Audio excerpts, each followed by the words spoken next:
जय श्री राम दोस्तों। उम्मीद है कि आप सभी बहुत अच्छे से होंगे।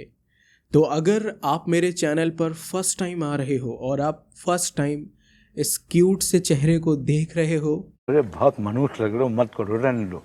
तो प्लीज़ चैनल को सब्सक्राइब कर लेना, क्योंकि इस क्यूट से चेहरे के पीछे छुपा है बहुत सारा हॉरर। क्योंकि मैं आपको अपने चैनल पर बहुत सारी रियल हॉरर स्टोरीज सुनाता हूँ। तो अगर आपके पास भी कोई रियल इंसिडेंट है तो स्क्रीन पर दिख रहे इंस्टाग्राम हैंडल या फिर ईमेल आईडी पर आप अपनी स्टोरीज मेरे साथ शेयर कर सकते हैं। And point to be noted कि प्लीज़ आप एक ही स्टोरीज़ को अलग अलग चैनल पर मत शेयर करिएगा, क्योंकि इससे बहुत ज़्यादा प्रॉब्लम क्रिएट हो जाता है। तो स्टोरीज़ आप वही शेयर करिएगा कि जो लगे कि हाँ भाई, ये चैनल मेरी स्टोरीज़ को अच्छे से नरेट कर सकते हैं या बहुत सारे लोगों तक पहुंचा सकते हैं, तभी आप शेयर करिएगा। अन्यथा आप केवल कहानियों को सुनिए और इन्जॉय करिए। तो आज का मेरा किस्सा है हॉन्टेड फ्लैट के बारे में, जो कि बहुत ज़्यादा स्केरी और क्रीपी होने वाला है। मैं आपसे एक सवाल पूछता हूँ कि जरा आप सोचिए कि आपने एक फ्लैट रेंट पर लिया है और आप पिछले 1 महीने से उस फ्लैट में अकेले रह रहे हो, लेकिन बाद में आपको पता चलता है कि असल में उस फ्लैट में आप अकेले रह ही नहीं रहे थे, क्योंकि 1 महीने से कोई आपके साथ वो फ्लैट शेयर कर रहा था। और सबसे अजीब बात तो ये है कि वो इंसान आपको दिखाई नहीं दे रहा। तो आपका क्या रिएक्शन होगा? क्यों है ना ये काफ़ी डरावना सा इमेजिनेशन। लेकिन मैं अगर आपको कहूँ कि ये किसी के साथ घटी एक सच्ची घटना है, आप बोलोगे कि मुझे इस पर यकीन ही नहीं है। तो दोस्तों, आपको इस पर यकीन करना ही होगा, क्योंकि ये घटना मेरे ही एक सब्सक्राइबर दिया श्रीवास्तव जी के साथ घटी थी।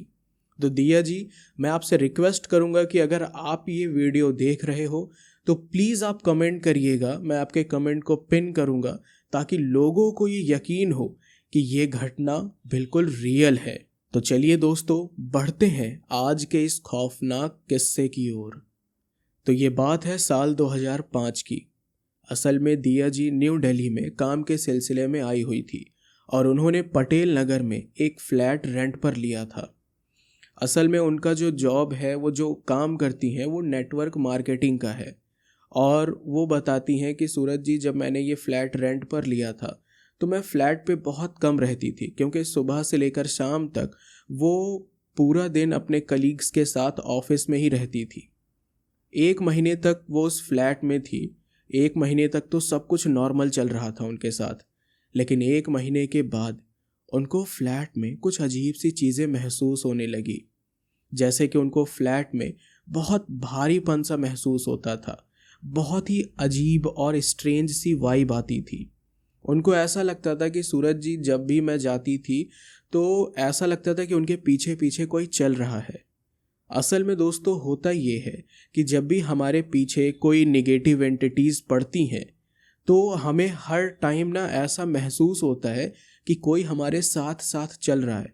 खासकर अंधेरे में तो ये चीज़ें और ज़्यादा बढ़ जाती हैं।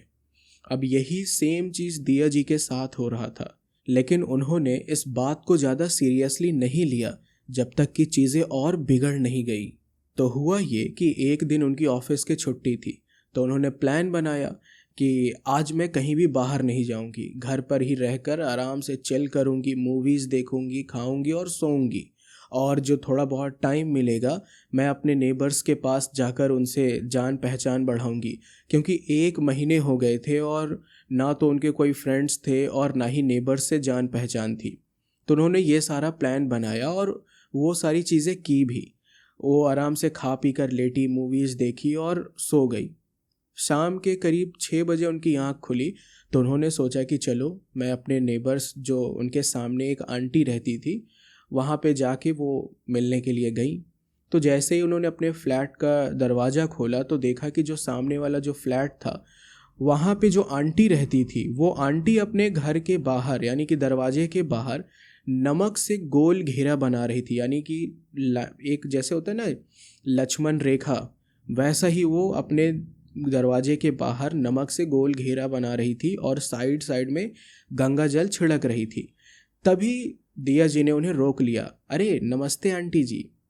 तो वो आंटी उन्हें देख के हैरान, वो थोड़ा कंफ्यूज सी हो गई। तो उन्होंने भी अच्छे से बात किया कि हाँ बेटा नमस्ते, बताइए। तो उस दिया जी ने बताया कि आंटी मैं इस फ्लैट में 1 महीने से रह रही हूँ और मैं मेरी दोस्ती यारी और नेबर्स से जान पहचान, मैंने सोचा कि क्यों ना आज छुट्टी है, आज आपसे बातें कर लूँ। दिया जी ने बताया कि उन आंटी को ये नहीं पता था कि मैं इस फ्लैट में ना 1 महीने से रह रही हूँ, क्योंकि शाम को 6 बजे के बाद वहाँ के जितने भी फ्लैट थे सब बंद हो जाते थे। और उन्होंने ये बताया कि सूरज जी सभी के घर के बाहर नमक से गोल घेरा और गंगा जल छिड़क के रखते थे और शाम को 6 बजे के बाद कोई भी अपना दरवाज़ा नहीं खोलता था। तो ऐसे ही बातचीत करते करते उन्होंने पूछ लिया आंटी से कि आंटी जी ये आप क्या कर रही थी। तो उन्होंने बोला कि बेटा इससे देखिए मैं पूजा पाठ और भजन कीर्तन ज़्यादा करती हूँ, तो इससे क्या होता है कि जो निगेटिविटी होती है वो हमारे घर में प्रवेश नहीं करती है। ये सुनकर दिया जी को लगा कि पूजा पाठ करती हैं तो हो सकता है कि उनको इन सब चीज़ों पर बिलीव हो। तो उन्होंने बातों ही बातों में बोल दिया आंटी से कि आंटी जी कभी आप आइए हमारे फ्लैट में, थोड़ा बातचीत करते हैं, चिल करते हैं। तो ये सुनकर उनके चेहरे का रंग उड़ गया। उन्होंने कहा कि नहीं बेटा मैं नहीं आ सकती, मेरे घुटनों में दर्द रहता है। हाँ तुम चाहो जब भी तुम मेरे घर आ सकती हो, हम बातचीत कर सकते हैं। उन्होंने अपने रूम के अंदर से जब बाहर से रूम में देखा तो घड़ी में 6:10 हो रहा था। तो उन्होंने बोला कि ठीक है बेटा मैं दरवाज़ा बंद कर रही हूँ, और उन्होंने जल्दी से घबराते हुए दरवाज़ा बंद कर दिया। अब जब ये दिया जी ने देखा कि ये आंटी इतना डरी हुई क्यों है, तो पहले तो सोचा कि होगा कुछ बात, लेकिन फिर उन्होंने इग्नोर कर दिया कि होगा कोई मैटर। इसके बाद वो अपने कमरे में वापस आ गई और अब तक करीब शाम के 7 साढ़े 7 हो चुके थे। खाना बनाने का उनका बिल्कुल भी मन नहीं था। तो उन्होंने सोचा कि क्यों ना मैं रेस्टोरेंट से ही खाना मंगा लेती हूँ। तो उन्होंने अपना कॉल किया। तो पहले तो रेस्टोरेंट वाले ने बोला कि जी मैम आपको ये सारी चीज़ें अवेलेबल है, मिल जाएगा। लेकिन जैसे ही उन्होंने अपना एड्रेस बताया तो अचानक से जो कॉल पे था उस आदमी ने बोला, रेस्टोरेंट वाले ने, कि सॉरी मैम खाना ख़त्म हो चुका है, हम डिलीवर नहीं कर पाएंगे। इतना बोल के उसने कॉल कट कर दिया। अब ये चीज़ दिया जी को अजीब लगी कि पहले तो उसने बोला कि सारी चीज़ें मिल जाएंगी, लेकिन जैसे ही मैंने एड्रेस बताया तो बोल रहा है कि नहीं मिलेगा। तो दिया जी ने सोचा कि चलो हम दूसरे रेस्टोरेंट में कॉल कर लेते हैं।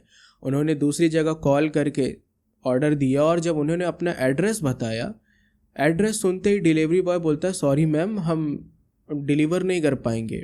वो तुरंत ही कॉल कट कर देता है।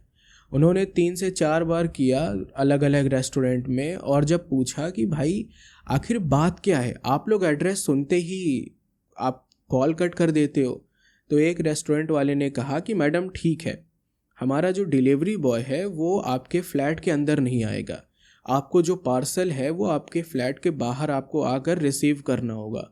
अब जो दिया जी का जो फ्लैट था वो 4th फ्लोर पे था। अब उनको तो गुस्सा आई, लेकिन अब वो कर भी क्या सकती थी। उन्होंने बोला कि ठीक है, और फिर 1 घंटे के बाद उनका पार्सल आ गया। खाना वो लाकर अपने रूम में बैठ गई और टीवी देखते देखते, वो कोई सीरियल देख रही थी, और सीरियल देखते देखते वो खाना खाने लगी। तभी अचानक क्या होता है कि अचानक से टीवी झिलमिलाने लगती है। तो उन्होंने 1-2 चैनल बदला, लेकिन फिर भी उसी तरीके ही ग्लिच आ रहा था। तो उनको लगा कि हो सकता है कि टीवी में या फिर कुछ डिश टीवी में कुछ गड़बड़ हो, इसकी वजह से नहीं आ रहा। तो उन्होंने टीवी को बंद कर दिया, और वो अब जब उनका सोने का टाइम हुआ तो नाइट सूट पहनने के लिए वो वॉशरूम गई। वॉशरूम में जैसे ही वो कपड़े चेंज कर रही थी तो उन्होंने बताया कि सूरज जी अचानक से टीवी फिर से चलने लगा। अब ये सुन के उनको थोड़ा हैरानी हुई कि टीवी तो मैंने बंद कर दिया था। वो जल्दी से अपना नाइट सूट पहन के जैसे ही अपने रूम में आती है तो वो देखती हैं कि टीवी चल रहा है, उसी तरीके झिलमिला रहा है टीवी। तो उनको लगा कि हो सकता है कि शायद मैंने टीवी नहीं बंद किया हो। वो टीवी बंद कर दिया उन्होंने। फिर वो किचन में गई, पानी पिया, और 1 जग पानी भर के जैसे ही वापस आने वाली थी अचानक फिर से टीवी चलने लगा। अब ये सुनते ही डर के मारे उनके हाथ से जग नीचे गिर गया, और डरते डरते वो जैसे ही कमरे के पास पहुंची, अब उनका कमरा कैसे था, जैसे जिस कमरे में टीवी थी वो सामने की दीवार पे टीवी लगी हुई थी और हम रूम के बाहर से भी देख सकते थे कि हाँ टीवी लगी हुई है। उन्होंने क्या देखा भाई कि एक औरत दुल्हन की साड़ी पहनकर उनकी तरफ पीठ करके बैठी हुई है, मतलब वो टीवी देख रही है और दिया जी जो है वो अपने रूम के बाहर खड़ी है और वो देख रही है, उससे उस दुल्हन की पीठ दिख रही थी उस औरत की। और ये जो था वो टीवी में वही सीरियल वो औरत देख रही थी जो कि दिया जी देख रही थी। अब ये देखकर उनका हाथ पैर डर के मारे कांपने लगा। अब वो पहले उन्होंने अपनी एक दो बार अपनी आंखें मली, सोचा कि हो सकता मेरा वहम हो, लेकिन वो औरत भाई साहब सही में बैठी थी।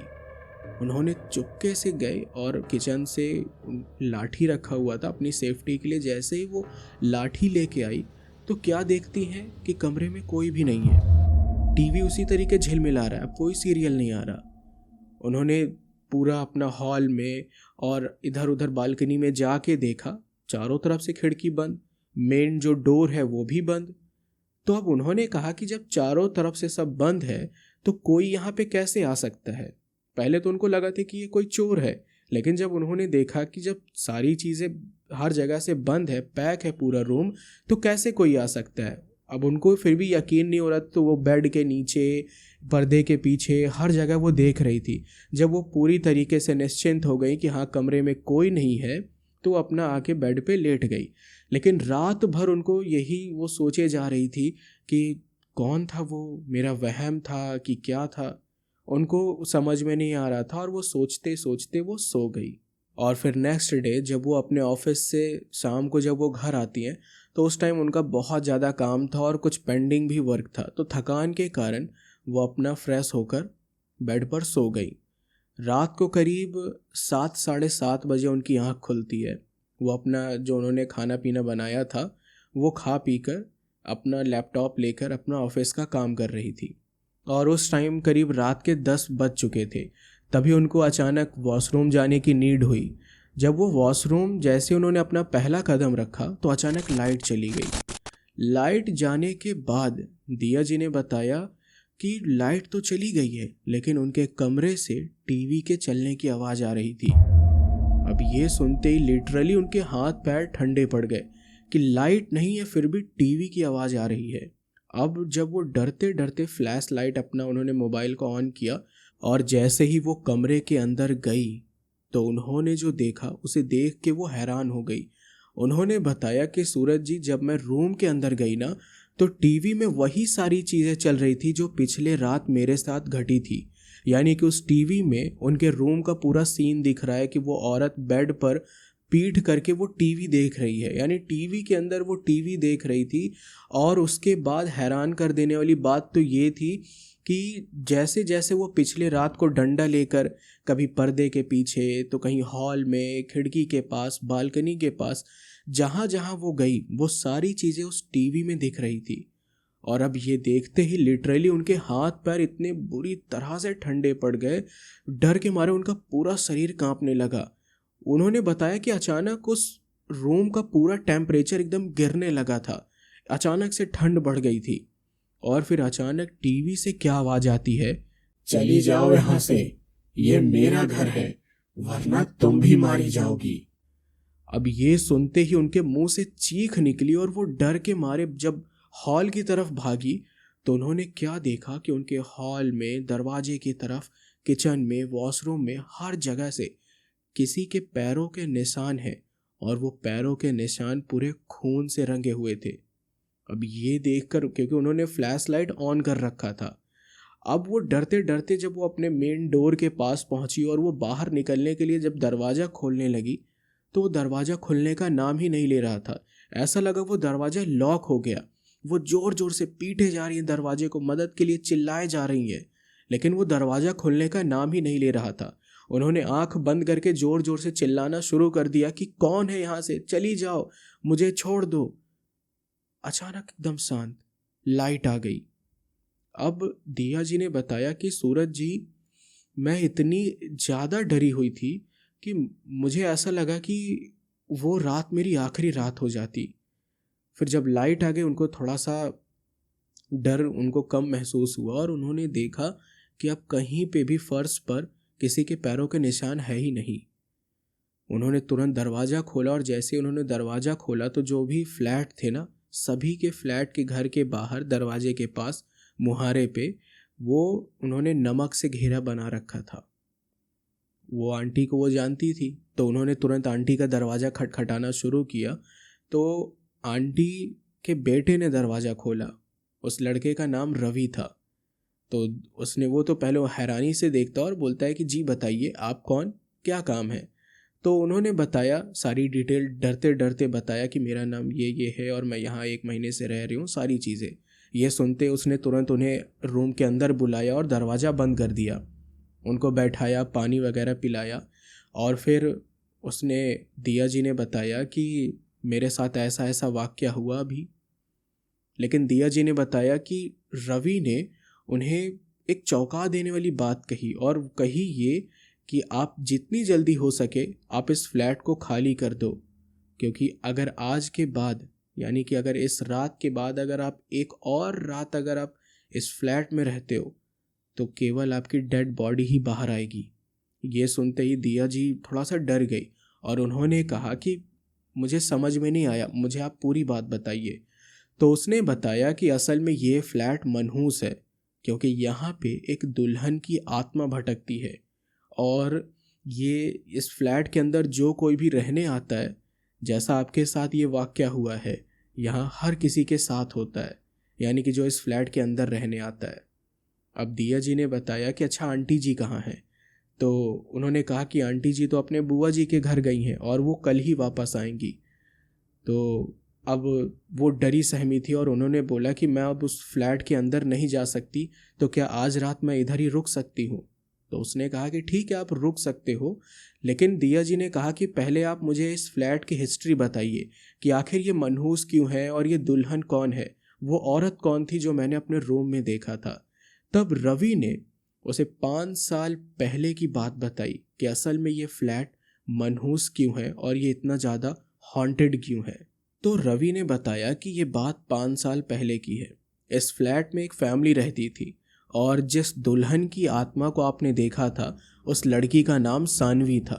वो अपने सास ससुर के साथ इस फ्लैट में रहती थी और उनके जो हस्बैंड थे वो मिलिट्री में थे और वो कई कई महीनों तक घर नहीं आते थे। लेकिन उनके जो सास ससुर थे सानवी के, वो उसको बहुत प्रताड़ित करते थे और दान दहेज के लिए उसे हमेशा मारते थे। अब एग्जैक्टली ये नहीं पता कि उसके जो सास ससुर थे उसको कैसे टॉर्चर करते थे, लेकिन हाँ रात को 2-2 बजे 3-3 बजे तक उन्हें पूरे फ्लैट में सानवी के चीखने चिल्लाने की आवाज़ आती थी। ऐसा लगता था कि कोई उसे मार रहा है, पीट रहा है। तो रवि की मम्मी, जो उस दिन वो आंटी मिली थी, रवि की मम्मी जब ये आवाज़ सुनती हैं तो वो उस फ्लैट पे जाती हैं और दरवाज़ा खटखटाती हैं कि दरवाज़ा खोले, देखिए क्या बात है। लेकिन उनके सास ससुर, सानवी के सास ससुर, वो दरवाज़ा नहीं खोलते हैं। वो अपने रूम वापस आ जाती हैं। लगातार 2-3 दिनों तक इसी तरीके मारने पीटने चीखने चिल्लाने की आवाज़ आती है। तो रवि की मम्मी क्या करती हैं कि वो पुलिस में जाके FIR कर देती हैं कि हमारे फ्लैट में एक लड़की है, उसको मतलब उसके सास ससुर उसके ऊपर टॉर्चर करते हैं और उसको मारते पीटते हैं। तो जब पुलिस वहाँ पहुँची तो रवि ने बताया कि सानवी इतनी ज़्यादा डरी हुई थी, दहशत में थी कि उसने पुलिस वालों से कहा कि नहीं, मेरे सास ससुर मुझे नहीं मारते हैं, मैं सपने में चीखती चिल्लाती हूँ। उसने झूठ बोल दिया। तो अब इसके बाद पुलिस वापस चली गई, लेकिन इसके बाद भी 2-3 दिनों तक लगातार मार पीट चीखने चिल्लाने की आवाज़ आती थी। तो रवि की मम्मी जब वो फ्लैट के घर दरवाजे के बाहर जाकर जब आवाज़ सुनती हैं तो बस उन्हें एक ही आवाज़ सुनाई देती है कि उनके सास ससुर यही कहते हैं कि वो फ्लैट जो है, वो ज़मीन जो है वो हमारे नाम कर दे। तो सानवी चिल्ला कर कहती है कि वो ज़मीन मेरे मम्मी पापा ने मेरे नाम कर रखा है, तो मैं आप लोगों के नाम नहीं कर सकती। उनको पता चल गया रवि की मम्मी को कि असल में ये ज़मीन और ये फ्लैट मकान का ही मैटर है, इसीलिए इसको इतना प्रताड़ित कर रहा है। फिर से वो दरवाज़ा खटखटाती हैं, लेकिन कोई दरवाज़ा नहीं खोलता। फिर ऐसे ही 2-3 दिन और लगातार ऐसे ही मारने पीटने चीखने चिल्लाने की आवाज़ आती है और एक दिन अचानक रवि की मम्मी क्या देखती है कि उनके फ्लैट पे ताला लगा हुआ है। तो उनको बड़ी हैरानी हुई कि अचानक बिना बताए ये लोग कहाँ चले गए। तो उनको लगा कि हो सकता है कि सानवी अपने मायके चली गई होगी। उन्होंने इस बात को इग्नोर किया और अपना फिर से सभी काम पे लग गए। फिर करीब 1 हफ्ते के बाद उस फ्लैट से ना बड़ी गंदी बदबू आने लगी। ऐसा लगा जैसे कोई इंसान का सड़ा गला मांस बदबू करता है, जैसे कोई जानवर की डेड बॉडी होती है तो कितनी अजीब सी स्मेल करती है, एकदम ठीक वैसा ही बदबू करने लगा। अब जब ये बदबू बहुत ज़्यादा परेशान करने लगी तो आस पड़ोस के लोगों ने क्या किया कि ताले को तोड़ दिया, और जब वो रूम के अंदर गए तो वो बदबू और ज़्यादा बढ़ती चली गई। और जिस रूम में ये दिया जी को वो औरत दिखाई दी, यानी सानवी की आत्मा दिखाई दी, उसी रूम में यानी उसी बिस्तर पर सानवी की डेड बॉडी पड़ी थी। और इतनी बुरी हालत में उनकी डेड बॉडी थी कि आप यकीन नहीं करोगे। उस सानवी के मुंह में ना लोहे का रॉड पूरा घुसा हुआ था और उसके पूरी बॉडी एकदम गल गई थी। यानी 1 हफ्ते के अंदर ऐसा लगा कि एकदम गलने लगी बॉडी। खूब बहुत सारे कीड़े मकोड़े मक्खी पूरा भिनभिना रहा था उनकी पूरी बॉडी पे। ये देख के सारे पड़ोसी एकदम घबरा गए। उसके बाद उन्होंने तुरंत पुलिस को कॉल किया और फिर डेड बॉडी को लेके वहाँ से हटा दिया गया। लेकिन उनके सास ससुर का कुछ भी पता नहीं चला कि वो लोग कहाँ गए कहाँ नहीं गए। इस बात को 2-3 महीने बीत गए और अब 2-3 महीने के बाद जितने भी पड़ोसी थे सभी के घर पे 6 बजे के बाद दरवाज़ा पीटने की आवाज़ आने लगी। ऐसा लगता था कि कोई लड़की ज़ोर ज़ोर से चिल्लाए जा रही है और उनका दरवाज़ा पीटे जा रही है। अब ऐसी आवाज़ें सुनकर जब लोग अपने घर का दरवाज़ा खोलते थे तो बाहर कोई भी नहीं होता था। अब लोगों के साथ बड़ी अजीब अजीब सी चीज़ें होने लगी थी। रोज़ रात को उनके घर का कोई दरवाज़ा खटखटाता था। सभी पड़ोसी जितने भी फ्लैट वाले थे सब परेशान हो गए थे। और फिर कुछ ही महीनों के बाद इसी फ्लैट में एक लड़का रहने के लिए आया। और जैसा कि दिया जी के साथ ये पैरानॉर्मल चीज़ें हो रही हैं, ठीक वैसा ही उस लड़के के साथ हुआ। तो वो डर के मारे वो लड़का तो वहाँ से भाग गया। और फिर कुछ ही दिनों के बाद एक लड़की वहाँ पर रहने के लिए आई, लेकिन वो कभी भी जिंदा वापस नहीं निकली, बल्कि उसकी डेड बॉडी वहाँ पर निकली थी। अब उस लड़की की डेड बॉडी को देखकर जितने भी आस पड़ोस के उस फ्लैट में रहने वाले लोग थे सब समझ गए थे कि ये फ्लैट हॉन्टेड है और कहीं ना कहीं ये सानवी की आत्मा ही है जो कि इस लड़की को ऐसा किया। और हमारे जो फ्लैट पे रोज़ रात शाम को 6 बजे रात को कभी लड़की की चीखने चिल्लाने की आवाज़ आती है, दरवाजे को खटखटाने की आवाज़ आती है, ये उसी की आत्मा है। तो वहाँ एक पंडित आए और उन्होंने बताया कि आप लोग शाम को 6 बजे के बाद अपने अपने घर के बाहर नमक का घेरा बनाओ और गंगा जल छिड़क दो, तो वो आत्मा आप लोग को परेशान नहीं करेगी। पंडित जी ने काफ़ी क्रियाकर्म किया कि ये फ्लैट जो है ये हॉन्टेड ये हट जाए, लेकिन पंडित जी इस आत्मा को, सानवी की आत्मा को नहीं हटा पाए। और इतने महीनों के बाद आप यहाँ रहने आए और हम लोग को पता तक नहीं था कि आप यहाँ पे रहते हो, क्योंकि आप अपने ऑफिस से भाई लेट में आते हो और हम लोग 6 बजे के बाद अपने घर का दरवाज़ा बंद कर देते हैं। और ये पूरे जगह पे फेमस है कि पटेल नगर का ये जो हॉन्टेड है ये फ्लैट, ये सभी लोग जानते हैं, इसीलिए डिलीवरी बॉय या कोई भी इस फ्लैट के अंदर नहीं आना चाहता। अब ये चीज़ जब सुना तो दिया जी एकदम हैरान। रवि ने ये भी बताया, जब ये बात रवि ने बताई ना तो दिया जी की मतलब ऐसा लगा कि अब वो उस फ्लैट में जाना ही नहीं चाहती थी और जल्द से जल्द वो उस फ्लैट को खाली करना चाहती थी। तो रवि ने बताया कि ये जो सानवी की आत्मा है, यानी कि ये जो दुल्हन की आत्मा है, ये केवल 2 बार चेतावनी देती है कि यहाँ से चले जाओ, और तीसरी बार सिर्फ डेड बॉडी ही इंसान की बाहर आती है। अब ये सुनकर दिया जी को ऐसा लगा कि मैं अब इस फ्लैट में कभी भी नहीं जाऊंगी। दूसरे ही दिन उन्होंने सारा पैकिंग वगैरह किया और अपने कलीग से बात करके कि मुझे जल्द से जल्द कोई सस्ता सा रेंट पे मुझे एक फ़्लैट दिलवा दो। और फिर तुरंत दोपहर तक उनको एक फ़्लैट सस्ता मंदा मिल गया और वो तुरंत वहाँ पे शिफ्ट हो गई। तो दिया जी ने बताया कि सूरज जी, मैं और भी जगह रही हूँ, पटेल नगर हो गया, उत्तम नगर हो गया, और भी जगह है। उन्होंने बताया कि उनके साथ मेंटली टॉर्चर बहुत हुआ है और फाइनेंशियली उनके साथ कभी भी फिजिकली टॉर्चर नहीं हुआ, लेकिन ये जो आत्माएं होती हैं ये आपको ज़्यादातर फाइनेंशियली और मेंटली बहुत ज़्यादा टॉर्चर करती हैं। तो ये था इनका किस्सा। तो आपको ये पता लग गया होगा कि दूर से जो शहर यानी दिल्ली जैसे जो शहर को आप इतना सेफ और सिक्योर मानते हो, वही असल में ये हमें बताता है कि असली डर होता क्या है। क्योंकि दिल्ली जैसे शहर में बहुत सी ऐसी जगहें हैं जो कि हॉन्टेड है। तो अगर आप लोग अगर चाहते हो कि मैं ऐसी और जगह पे भी हॉरर स्टोरीज़ लाऊं जो कि रियल इंसिडेंट पे, ये कोई फिक्शनल या इमेजिनरी स्टोरी नहीं है, मेरे पास एक और स्टोरी है उत्तम नगर की। तो अगर आप लोग उत्तम नगर का ये हॉन्टेड फ्लैट जो है, अगर आप इसके बारे में स्टोरीज सुनना चाहते हो तो कमेंट कर देना।